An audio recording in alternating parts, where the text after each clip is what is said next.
noite, eu tenho 22 anos, sou jornalista e eu tive toda uma estrutura, né, familiar até os 13 anos. A partir dos 13, a estrutura familiar que eu tinha como exemplo, que eu tinha como base, começou a ser abalada. Os meus pais começaram a brigar, começaram a se desentender. Eu tendo, né, mais consciência do que estava acontecendo em casa, nesse meio tempo, né, dos 13 aos 16, eu via ele como ele tratava minha mãe, então eu fui desenvolvendo uma mágoa, um ódio por ele. Teve uma época que eu quis matar meu pai, eu queria ele morto, de tanto ódio que eu tinha dele, porque eu via ele maltratando a pessoa que eu mais amava. Comecei a virar uma adolescente muito rebelde, revoltada. Eu não sabia falar direito com a minha família. Fora eu ainda era um pouco mais educada, era mais decente, mas né, eu só gritava. Era violenta, grossa, eu só chorava. Na rua, se você me encontrasse sozinha, eu ia estar chorando. No meu quarto, chorando. Uma baixa autoestima terrível. Eu me olhava no espelho e me sentia a menina mais feia do mundo. Eu falei, não sei como que eu consigo namorar, porque eu sou feia, burra, incapaz, eu não vou chegar em lugar nenhum. Então não precisava ninguém me ofender. Eu era a minha pior inimiga. Bom, ao decorrer do tempo, né, houve um acúmulo. E teve uma hora que eu não aguentei mais. Com 19 anos, eu não aguentava mais. Eu estava na faculdade, estava no auge da minha vida. Eu tinha conhecido um rapaz, estava tudo indo, tudo fluindo. Até que veio tudo de uma vez. Me atingiu assim em cheio. Então, o rapaz que eu gostava terminou comigo, o divórcio dos meus pais saiu, fora o acúmulo que já estava aqui, já estava dentro de mim nos anos anteriores, então foi aonde que eu não aguentava mais. Eu estava sufocada, eu estava me afogando dentro de mim mesma. E eu não conseguia pedir ajuda, eu não sabia como pedir ajuda. Eu caí na depressão. Aí no início eu achei que eu tinha um controle, que era só uma tristeza, que era normal, porque era um momento difícil na minha vida. Então é normal, eu sou ser humano. Então era normal ficar triste, ficar um pouco mais isolada, mais reclusa. Mas só que esse período de tristeza foi se alongando, não tinha mais não tinha um término. E foi se arrastando nos meses. E foi em média 1 ano e meio, 2 anos que eu fiquei nessa situação. Mas só que a tristeza que eu carregava e o vazio que eu tinha dentro de mim era tão grande que teve um dia que eu falei, não, eu vou me matar.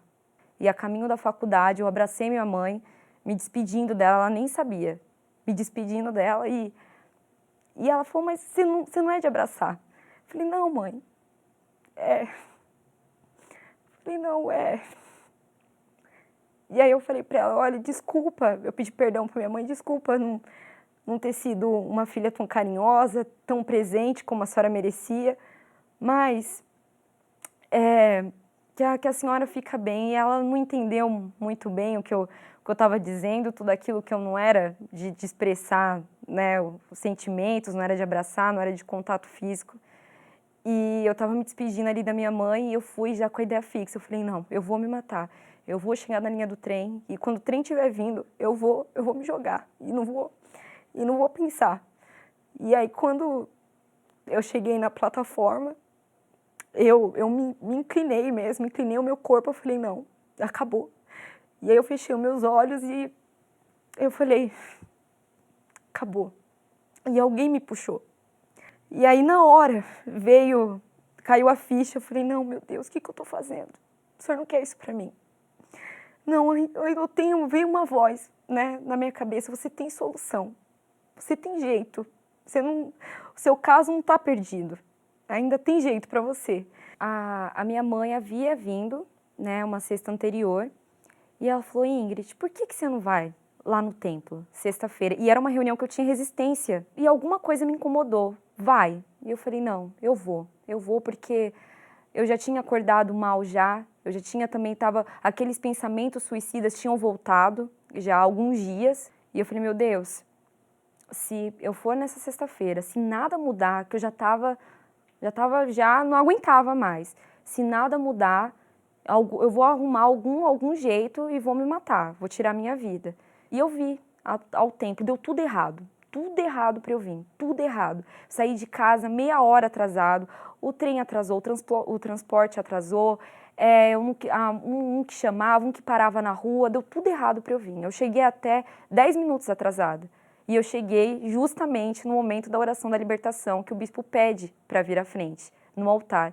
E eu já fui chorando, já fui com lágrimas nos olhos, porque eu sabia, eu tinha consciência que tinha algo agindo dentro de mim, tinha uma força ruim agindo na minha vida. E nos pais, o que você fez? Divórcio, destruição, sim. E na vida? Destruição. Qual? Em tudo. Destruir a vida dela pela vida amorosa. Vida amorosa. Os pais se separaram e ela também é infeliz no amor.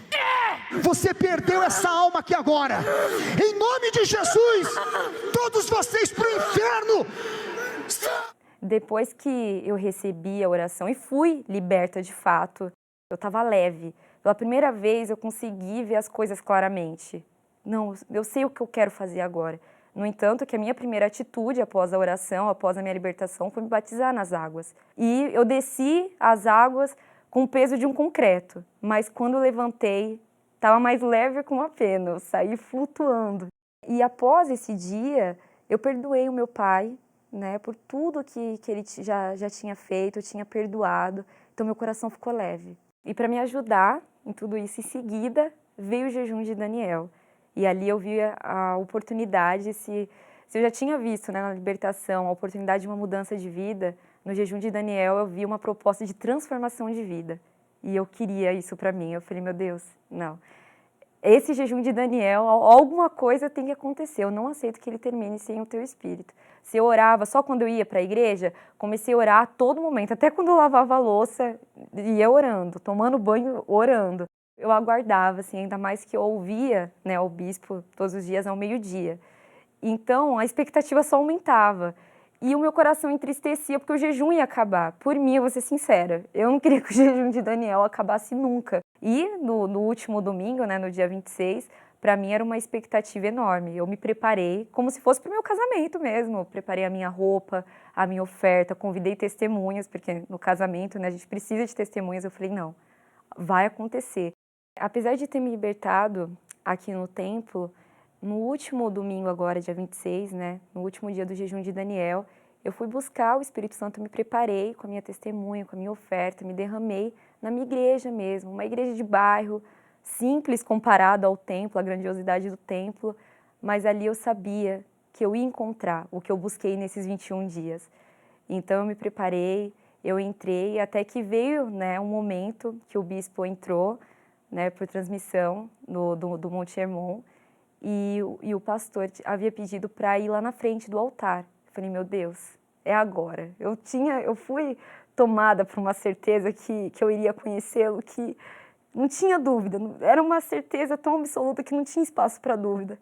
E o legal é que eu fui para o altar, aquele momento que a noiva vai em direção ao altar, ao encontro do seu noivo, foi o mesmo caminho que eu fiz. Eu falei, eu sei que o meu noivo está lá me esperando no altar, e eu fui confiante, na certeza que eu iria conhecê-lo.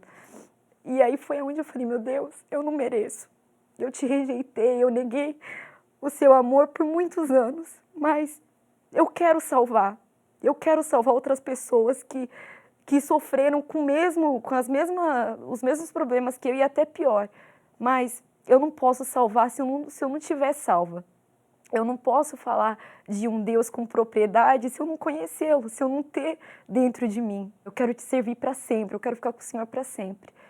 Assim que eu terminei de expressar o meu amor por Ele e a alegria de estar ali, né, eu fui tomada por uma força assim, sobrenatural. Era uma alegria e uma paz que eu não tinha encontrado em nada e nem ninguém. Após, né, essa alegria, essa felicidade, eu ter sido tomado por essa alegria, por essa felicidade, uma certeza, uma paz veio que eu já não estava mais sozinha. É o tesouro de qualquer ser humano. Se as pessoas soubessem que conhecer a Deus fosse tão importante, elas não perderiam tempo com as vaidades desse mundo. É como ter um pedacinho do céu dentro de mim. eu sempre busquei ter paz, eu sempre busquei ter alegria, ter felicidade. E a partir desse momento, eu tenho essa felicidade, essa paz de forma contínua, é constante. Hoje, é o meu relacionamento com a minha mãe, de fato, pela primeira vez, é de mãe e filha, de verdade. Ela é minha amiga, ela ficou feliz, porque ela é da fé também. Ela falou, agora a gente tem o mesmo espírito, agora a gente vai falar a mesma língua, na mesma fé, de verdade, com o mesmo objetivo. Os meus amigos, eu conversei com uma amiga da faculdade, por mensagem mesmo de texto. Ela falou, Ingrid, como você está em paz, você está diferente, por mensagem. Ela conseguiu notar a diferença. E hoje, quando eu me olho no espelho, eu não me reconheço. Eu falo, meu Deus, eu sou outra pessoa. Se eu soubesse que era tão bom, eu teria te buscado antes. Eu teria me esforçado mais, eu não teria perdido tempo em relacionamento, eu não teria perdido tempo guardando mágoa, sendo insegura, sendo orgulhosa. Eu teria te buscado há muito mais tempo. A importância do Espírito Santo para mim hoje é, primeiramente, ter a certeza da minha salvação e de ter essa compaixão, que eu sempre fui muito indiferente aos problemas dos outros, eu sempre fui muito egoísta, eu era muito egoísta. E ter o Espírito Santo dentro de mim, eu consigo ter compaixão, consigo sentir a dor do meu próximo, e isso eu não tinha. Então, se eu vejo alguém sofrendo, eu consigo sentir a dor daquela pessoa, né? Tentar ajudá-la. E o meu objetivo agora é contagiar todos com essa alegria, com essa paz. Então, alcançar o maior número de pessoas possíveis e levar esse espírito para todos.